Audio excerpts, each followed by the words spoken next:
Wari si haujingai karigumba khara haizage madudi wari asi kanagumbi amataga mari lenazade wari si ayebi mahaki piklaba wakhangi kalpanana sagatchaduna izabani wari asida manaba yauramlabasu madu coincidence ni khanbiyu adudi mayam wari asi hauzarage mayam punna taminarasi lemjeida saban murti chumida hek yengbada bed kamali makoi dudana hena kibagi maram amasu oiribani magi nungi magundumadi khangdre ai khaknateda mipum khudingna adum uramgani sini mi amagi wakhal mi amana mi amasu just tawbasi maithongda yenglaga tawbani aduna sumai haisi mangda uriba nupasi khara sathirap tawba nupa amani kot sutai tawba nupa ama BMW dagi kumthare aduga kotu hairap semi aduga goggles to thagup sinki aduga marks amuba amasu ukre aduga akoibada kanasu hanna yenglamda brick farm adomda changki nakanda nuba masa fawa kharasu inari mabu ubada leisabi di laikro maungna ha phawba yengningbani mafamduda thabak suramba mi kharasu hairap yenglami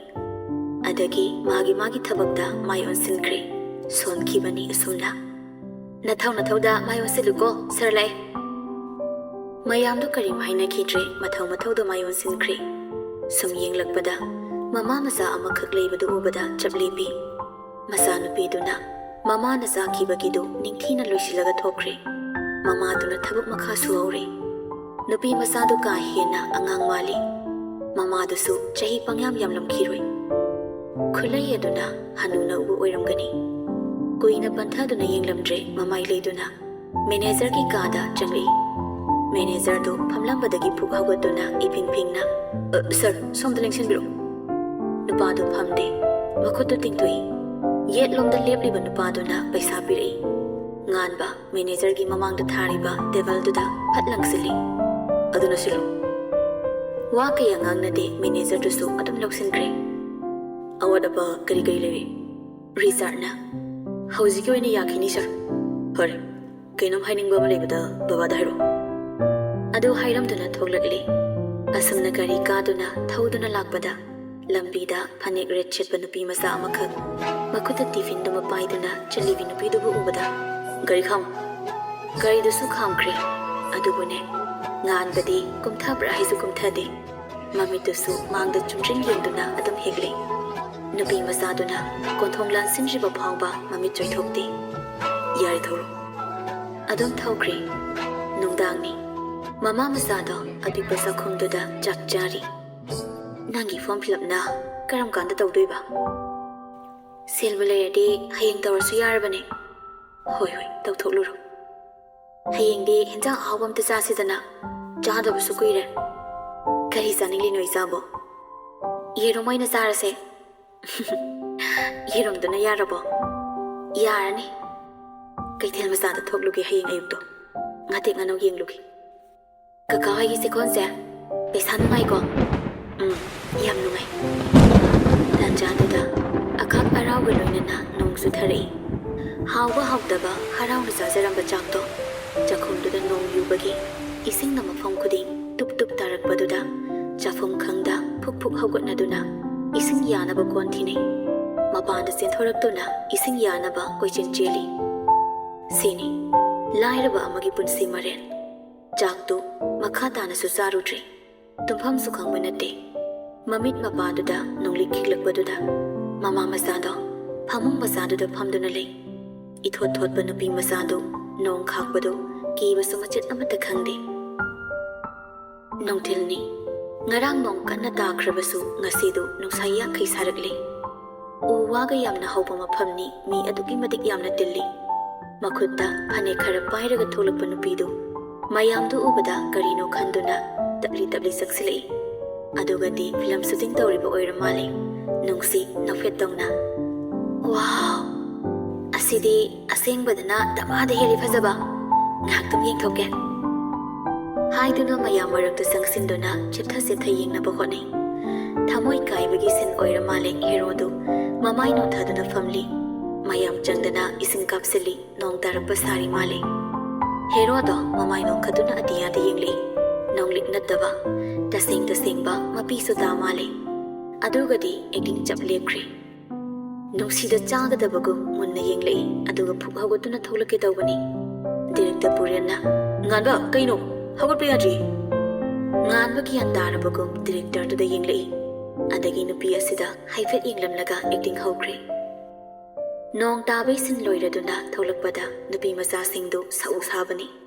Amasu sangsinduna photo ka photogi hana dawi. Nung sidang ni laptak lipduna kumhay yengba. May thongda nafiti tawki. Ngak yenglamlaba matung tabli thokri mafamadudagi. Ngan ban mafetawna nupi singdudagi mamay haifet leithokduna chatkribiduda yenghawi. Amadudi mamay hanna phawbo anthoktuna yenglamdre adum chatkri. Shooting loirapa matangni magi gari duda kakhatkri driver dusu gari thawba hawri. Belikna kadai jatuna sir. Nganba mamito pairap yengi aduga wabaga nangoda dainarkani. Hera mi mangda phajati tawbani kaino. O kaida jasige. Nahan yengang mayum manakta jasi. Wakhal jawda sindogo. Angang yam loimali khenamali ko. Taningdeda adai lairi isando mathanta leiba nungaite. Aikhoida puraklaga thamo. Nangna yum hanbada adum hanminaw haibase yadine. Ma malibase yamna yetpane. Aduna nungaiba hongnade dai ma oina. Nangni nakwa phatena. Isal masado aigi di sanatro. Imagi masanatro. Adoina deda. Noksinabana kanaroi. Bye. Angangdo nungaiba hongnade. Soiba haibasidi tambang amanade. Aiso leifam khangba nateda. Yumda kari no suraga leirasira khalibane. Aigi nakto oina punna leirasidana. Ai yum thadokpa nungaiteda. Ima babana thambiramba yumse thadokloga chatpadi ai ngamoi. Yum panaba torsidana adu oirde isan macha su matomta leiroi. Mana mabu kupna yengsiladamne. Belik to nokthori. Matang sai khangdi chadi khangdi pangnok tunoi. Kadai dege oiredaba wadudadi nonninglakpa. Kari oiredaba. Belik nokpadu sab lepi aduga. Isal nungsibisha. Ma nungsibagine. Aina yum palaroi leplibase. Aigi isalgi khalagani. Aina karasu hana yengdribase. Punsida nungaiba phangjadriba aigi isalse. Awaba amamu hapiba ai ngamoi. Nungaina aigi nakta lengdana leijasanu. Ai haiba isa. Aigi isalgi khako helagi. Kana amagi hak aingonda lehelaroi. Aigi famda kezaba oinazaba. Aigi isal khakna ihalagi. Aigi mimana drabi saldo yamna nungsi. Ngan bana nupi thiraga isal wana legani haibadi leitine. Nupi duna isal masabu yamna luna tawkhibasu yaini. Manama ama leibaga leitabaga khenarakani. Nang wakhal munda khalo. Mimana drabi isal sibo karamba nupi nano nungsidoi sibo. Madu oiridabane. Tatki nungsibo utpudusu ai pamti. Maduna isalgi mamitagi mapi tanaba maram oirkani. Ekhoi mayam leiribasidi. Belik wadu thaidori. As yarisi. Sigi wase toklasi. Haina thonggal manakta garidu khami aduga thonggal dagi uriba yum aswanbaduda munna yengli. Noktema saubusu saude. Chumtring yengduna lei. Yum sisu nungsiba phawraklaboi. Yum sidasu natte. Thonggal da leiriba konthong saidu phawbada hek nungsiraboi. Munna yengse momon tawki belikna hannaba tawrose kuina leiba yaroi. Nganba karim hairamda garida karakle. Belik su amuk thauduna chatkre.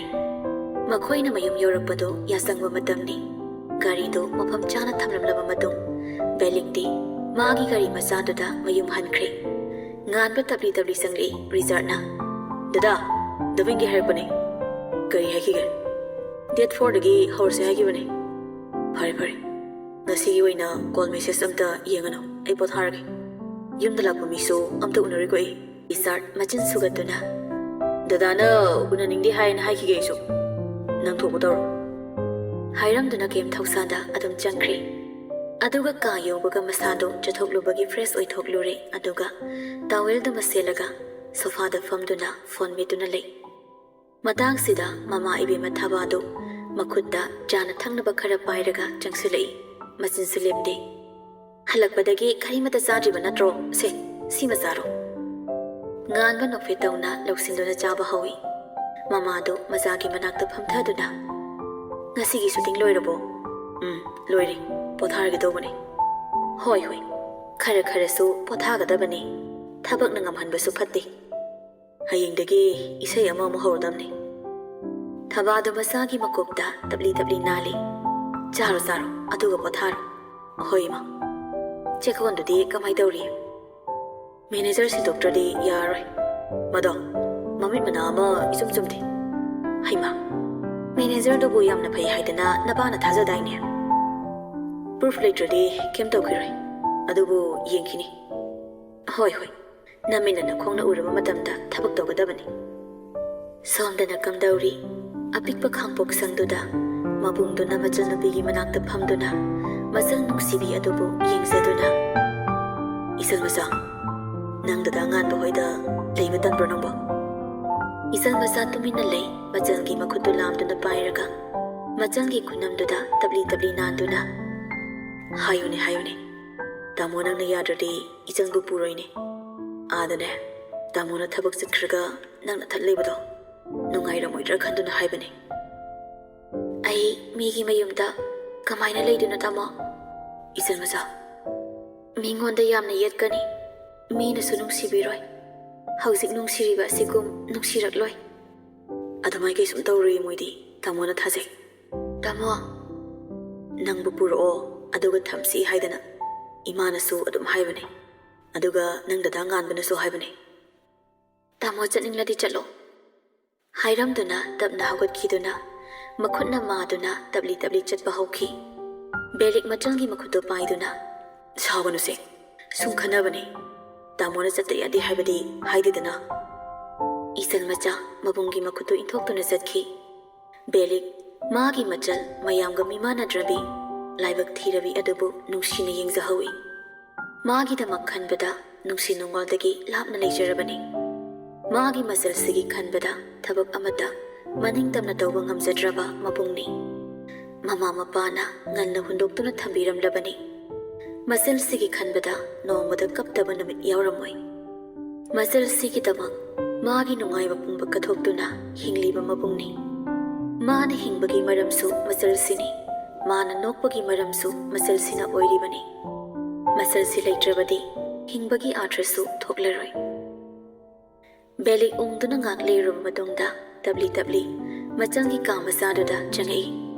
ꯃꯥꯒꯤ ꯃꯆꯜ ꯅꯨꯄꯤꯗꯨ ꯁꯨꯁꯨ ꯇꯧꯗꯨꯅ ꯂꯩꯔꯝꯃꯤ ꯕꯦꯂꯤꯛ ꯇꯞꯂꯤ ꯇꯞꯂꯤ ꯆꯪꯗꯨꯅ ꯃꯆꯜꯒꯤ ꯃꯀꯣꯛꯇ ꯅꯥꯟꯗꯨꯅ ꯏꯆꯜ ꯃꯆꯥ ꯑꯗꯨꯅ ꯀꯞꯀꯅꯨꯁꯦ ꯇꯥꯃꯣ ꯌꯦꯡꯕ ꯅꯨꯡꯉꯥꯏꯇꯦ ꯅꯪꯅ ꯄꯥꯝꯗ꯭ꯔꯕꯗꯤ ꯇꯥꯃꯣ ꯑꯃꯨꯛ ꯍꯟꯅ ꯍꯥꯏꯔꯛꯂꯔꯣꯏ ꯑꯗꯣ ꯅꯪ ꯀꯞꯄꯗꯤ ꯀꯞꯀꯅꯨ ꯃꯆꯜꯗꯨ ꯋꯥꯍꯩ ꯑꯃꯇ ꯍꯥꯏꯔꯛꯇꯦ ꯏꯕꯥꯅꯤꯈꯛ ꯂꯩꯕ ꯌꯨꯝꯁꯤꯗ ꯏꯆꯜ ꯅꯨꯡꯁꯤꯕꯤꯅ ꯋꯥꯍꯩ ꯑꯃꯇ ꯍꯥꯏꯗ ꯇꯨꯃꯤꯟ ꯂꯩꯈ꯭ꯔꯕꯗꯤ ꯇꯥꯃꯣꯗꯤ ꯀꯅꯥꯒ ꯋꯥꯔꯤ ꯁꯥꯗꯣꯏꯕ ꯅꯃꯥꯏꯗꯣ ꯅꯣꯡꯈꯠꯂꯣ ꯊꯕꯛ ꯋꯥꯅ ꯆꯠꯂꯨꯔꯁꯨ ꯍꯜꯂꯛꯄꯗ ꯏꯆꯜꯒꯤ ꯅꯣꯛꯃꯤ ꯅꯣꯛꯃꯤ ꯇꯧꯕ ꯃꯥꯏꯊꯣꯡ ꯌꯦꯡꯂꯒ ꯇꯥꯃꯣ ꯋꯥꯕ ꯐꯔꯤꯕꯅꯤ ꯑꯗꯨꯅ ꯀꯞꯂꯒ ꯂꯩꯔꯗꯤ ꯇꯥꯃꯣ ꯋꯥꯕ ꯍꯦꯟꯖꯤꯜꯂꯦꯕ ꯏꯆꯜ ꯃꯆꯥ ꯃꯃꯥꯏ ꯅꯣꯡꯈꯠꯇꯕꯤꯗ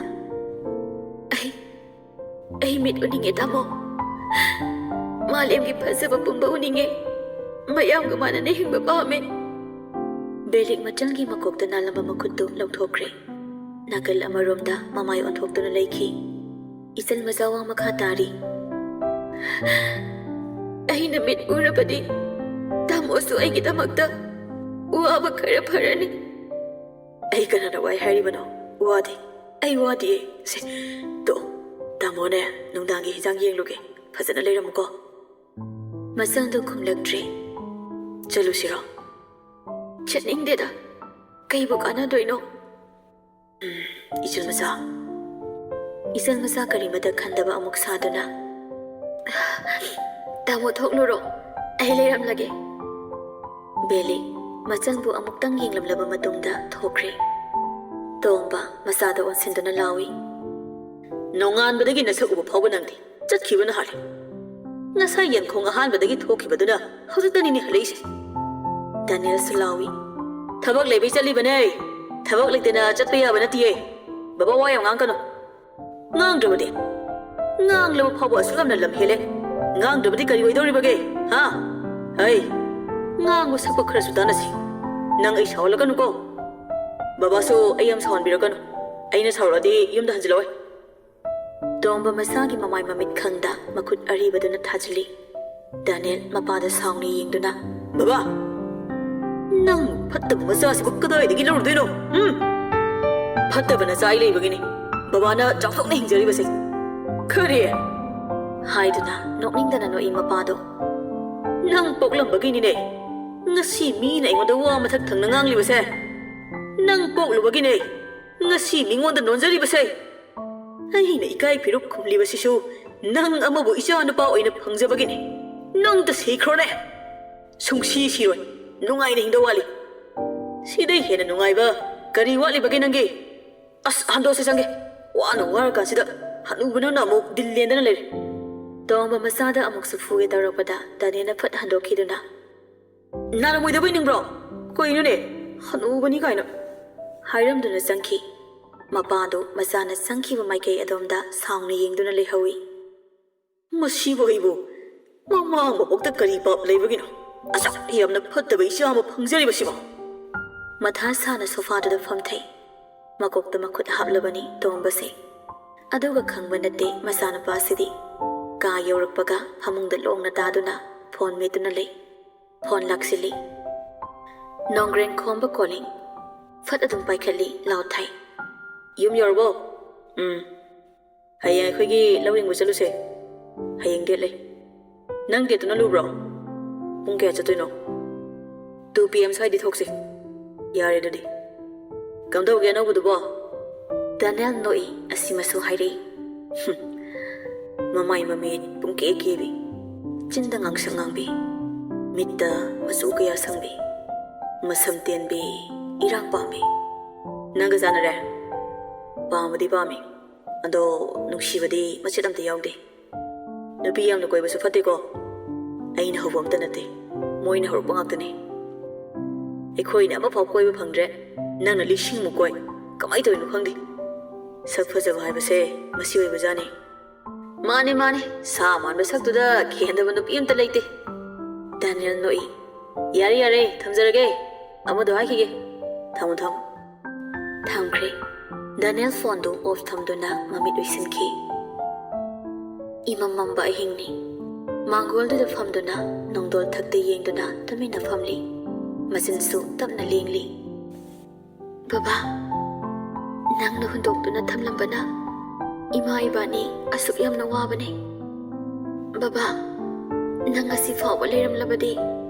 Ima ibani waram noi ko. Chahi matang chadana asuk yamna suksin kribasisu waman bagini. Chahi matang chadana mature oirabani nupi masasi. Magi mama ibemadi thabak warubaduna nungaina tumkri. Adubu mamagi khanbada mazanupi asidi ahing kaya asumna tumba yada leiribani. Ngasi maksu tumthaba yadre. Kanada makhoi imungi wari liduna makhoi imungi awaba kokhankadauri. Madom pendaba singdu wahai oina onthokduna chinbana thadokpa natana kana amada onsinduna haiba ngamjadre. Phamba yaba phamlamlaba matungda tapna hawgatuna imungda changlei. Thongsu lonsilamle. Mamagi nakanda hiptharei aduga mamada nungsina yengzei. Ahing khuding mana mamabu nungsibasi hengatbagum taurei. Tapna mamagi mamaida nali. Naja Ima ki seba tawkige ko. Ima, nangbu nungay ba piba ngamtre ko. Nungay na thamling labasu ngamtre. Ima, punsi sana najabo sinabi ko. Naja, ima ki seba tawkige ko. Mabida mo kutuna tapna sunathoy aduga mamit tapna uisinkre.